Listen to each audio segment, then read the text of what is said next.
पहले क्या होता था कि अरब में जिस घर में बेटी पैदा होती थी तो बेटियों को जिंदा दफन कर दिया जाता था, यानी शादी करना लोग तौहीन समझते थे।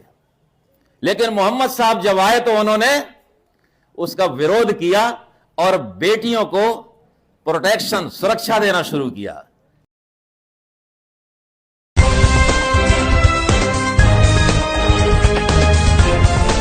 देश और दुनिया की तमाम छोटी और बड़ी खबरों के लिए हमारे चैनल को सब्सक्राइब करना न भूलें और बेल का बटन जरूर दबाएं। नमस्कार दोस्तों, स्वागत है आपका देश लाइव में और आपके साथ मैं हूं आशिमा त्यागी। दोस्तों, उत्तर प्रदेश में कानून का राज है या पहचान का राज? हम इसी सवाल के साथ आज की जो चर्चा है उसकी शुरुआत करने जा रहे हैं और ये सवाल मैं क्यों कर रही हूं या ये सवाल क्यों उठ रहा है वो मैं आपको आज चर्चा के माध्यम से बताऊंगी दोस्तों। तो दोस्तों, आज की चर्चा बहुत ध्यान से सुनिएगा, बहुत गंभीर है। ये सवाल जो है वो इसलिए नहीं उठ रहा है कि किसी आम नागरिक ने कुछ कहा है, बल्कि इसलिए उठ रहा है कि खुद वर्दी पहनने वालों के साथ राज्य में अलग अलग तराजू जो है वो इस्तेमाल किए जा रहे हैं। वो कैसे? दरअसल संभल में जब एक पुलिस अधिकारी धार्मिक जुलूस में गदा उठाकर अपने हिंदू होने का गर्व दिखाता है, तब वो संस्कृति रक्षक कहलाता है। जी हाँ, संस्कृति रक्षक। मुख्यमंत्री योगी आदित्यनाथ को वो दृश्य गौरव से भर देता है। जो हमारा वो पुलिस अधिकारी है वो पहलवान रहा है, अर्जुन अवार्डी रहा है, ओलंपियन है, पूर्व ओलंपियन है। लेकिन वही वर्दी, वही पुलिस तंत्र, वही प्रदेश और कन्नौज में एक मुस्लिम ट्रैफिक सब इंस्पेक्टर पर आरोप लगते ही उसे धर्मांतरण का आरोपी बना दिया जाता है। सवाल साफ है कि क्या यूपी में वर्दी से ज्यादा अहम अब धर्म हो गया है? तो आज इसी सवाल के साथ इस चर्चा की शुरुआत होगी दोस्तों। इस चर्चा में आगे बढ़े उससे पहले आप लोगों से हमेशा की तरह अपील, इंसाफ की आवाज को बुलंद करने के लिए और सच्ची पत्रकारिता के लिए हमारा यानी देश लाइव का सहयोग करें। साथ ही डिस्क्रिप्शन में दिए गए लिंक को ओपन कर ज्वाइन बटन दबाकर आप हमसे यानी देश लाइव से सीधा जुड़ सकते हैं दोस्तों, वापस आज की चर्चा पर लौटते हैं। कन्नौज की घटना पर नजर डालते हैं। ट्रैफिक सब इंस्पेक्टर आफाक खान पर आरोप लगाया गया कि उन्होंने पुलिस वर्दी में स्कूली छात्राओं को इस्लाम की शिक्षा दी। आरोप लगते ही विश्व हिंदू परिषद और बजरंग दल सड़क पर उतर आते हैं, दबाव बनाते हैं और पुलिस प्रशासन ने आनन फानन में कार्रवाई करते हुए उन्हें लाइन हाजिर कर दिया।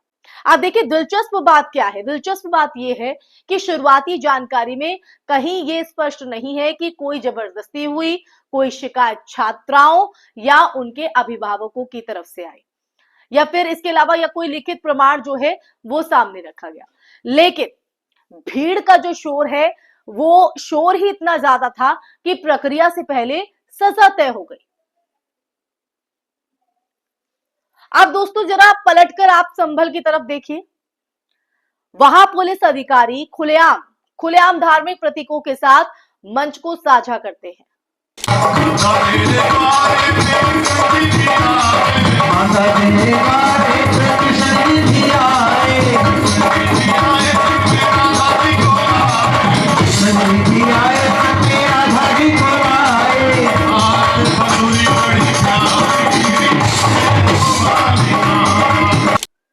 हथियारनुमा गदा उठाते हैं, धार्मिक नारेबाजी का हिस्सा भी बनते हैं। ना कोई विभागीय जांच, ना कोई लाइन हाजिर, ना कोई सवाल कि वर्दी में धर्म का प्रदर्शन क्या सेवा नियमों के खिलाफ है? कुछ नहीं, बल्कि इसे सांस्कृतिक गौरव, बहुसंख्यक आस्था और राष्ट्रवाद के चश्मे से देखा जाता है दोस्तों। यही दोहरा मापदंड आज हमें चर्चा पर मजबूर कर रहा है दोस्तों। यही वो दोहरा चरित्र है जो यूपी की पुलिस व्यवस्था को सवालों के कटघरे में लाकर खड़ा करता है। क्योंकि संविधान की अगर बात करें तो बहुत साफ है। अनुच्छेद 14 समानता की गारंटी देता है और अनुच्छेद 25 धार्मिक स्वतंत्रता की, लेकिन राज्य और उसके कर्मचारियों के लिए एक सीमा भी तय करता है। वर्दी में बैठा पुलिसकर्मी राज्य का प्रतिनिधि होता है, किसी एक धर्म का प्रचारक नहीं।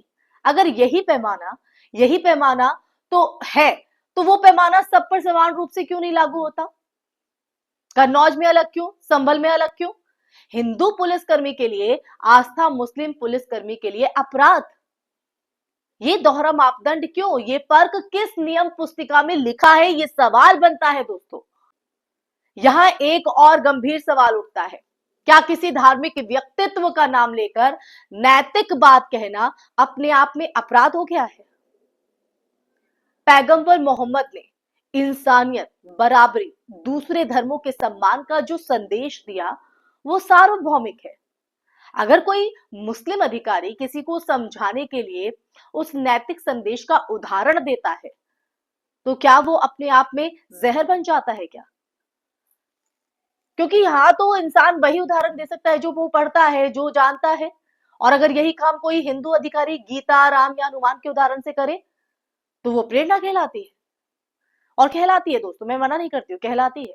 लेकिन अगर कोई मुस्लिम व्यक्ति अगर ऐसा कर रहा है तो फिर उसकी आस्था गलत क्यों? असल समस्या धर्म नहीं है, समस्या सत्ता की तरफ से तय किया गया स्वीकार्य धर्म है। यूपी में आज बहुसंख्यक प्रतीक सत्ता के संरक्षण में है, जबकि अल्पसंख्यक पहचान को शक की नजर से देखा जा रहा है। बजरंग दल या विहिप का जो दबाव है वो प्रशासनिक विवेक से ऊपर हो जाए, ये किसी भी लोकतांत्रिक राज्य के लिए खतरनाक संकेत है दोस्तों, बिल्कुल खतरनाक है। इससे पुलिस व्यवस्था निष्पक्ष नहीं बल्कि भीड़ नियंत्रित बन जाती है और वही भीड़ जजमेंट पर भी उतारू हो जाती है। तो ये हम इजाजत देते हैं। तो ऐसे में दोस्तों ये भी याद रखना चाहिए कि लाइन हाजिर करना कोई छोटी कार्रवाई नहीं होती। ये संदेश देता है कि आपका धर्म, आपकी पहचान आपको किसी भी पल कटघरे में खड़ा कर सकती है। इससे पुलिस बल के भीतर डर पैदा होता है, आत्म सेंसरशिप पैदा होती है और अंततः वही पुलिस कमजोर होती है, जिसे सख्त प्रशासन का प्रतीक बताया जाता है। आज सवाल आफाक खान का है, कल किसी और नाम का होगा।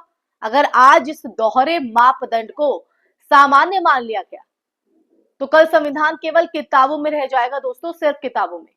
और जमीनी हकीकत भीड़ और पहचान तय करेगी। इसलिए दोस्तों यूपी को ये तय करना होगा, यूपी की जनता को ये तय करना होगा, क्या वो राम राज्य की बात करता है या संविधान की राज की? क्योंकि राम राज्य की कल्पना भी न्याय और समानता से ही शुरू होती है, वो भी वही सिखाती है। और संविधान का जो राज है वो बिना भेदभाव के चलता है। जी हाँ, बिना भेदभाव के। अगर वर्दी में धर्म दिखाना अपराध है तो वो सबके लिए अपराध होना चाहिए। मैं ये नहीं बात कर रही हूँ सिर्फ हिंदू और एक मुस्लिम की बात नहीं कर रही हूँ, मैं समानता की बात कर रही हूँ, जो हमारा अधिकार संविधान देता है। अगर वो गर्व की बात है तो वो भी सबके लिए समान होनी चाहिए, वरना इतिहास गवाह है दोस्तों, दोहरा कानून जो है वो हमेशा लोकतंत्र को नहीं, सत्ता के घमंड को मजबूत करता है। तो आप डिसाइड कीजिए कि आप सत्ता के घमंड को मजबूत करेंगे, उसका टारगेट आप बनेंगे, या फिर जो हमारे देश की पहचान है, आपसी भाईचारा, आपसी सौहार्द, आपसी प्रेम स्नेह जो एक दूसरे से है, जिसमें सभी धर्मों का सम्मान एक समान होता है, उसका साथ देंगे। कमेंट बॉक्स में कमेंट करके जरूर बताइएगा। इसी पंक्ति पर मैं आज की इस चर्चा में यही विराम लगाना चाहूंगी दोस्तों। ये चर्चा आपको कैसी लगी, आप मेरी बात से कितना इत्तेफाक रखते हैं, कमेंट बॉक्स में कमेंट करके अपनी राय जरूर साझा कीजिएगा, अपने विचार व्यक्त कीजिएगा। साथ ही इस वीडियो को ज्यादा से ज्यादा शेयर कीजिएगा, हमारे चैनल देश लाइव को सब्सक्राइब कीजिएगा। फिर हाजिर होंगे ऐसे ही वीडियो, ऐसे ही संवाद के साथ। तब तक के लिए अपना ख्याल रखिए। जय हिंद, जय भारत, नमस्कार।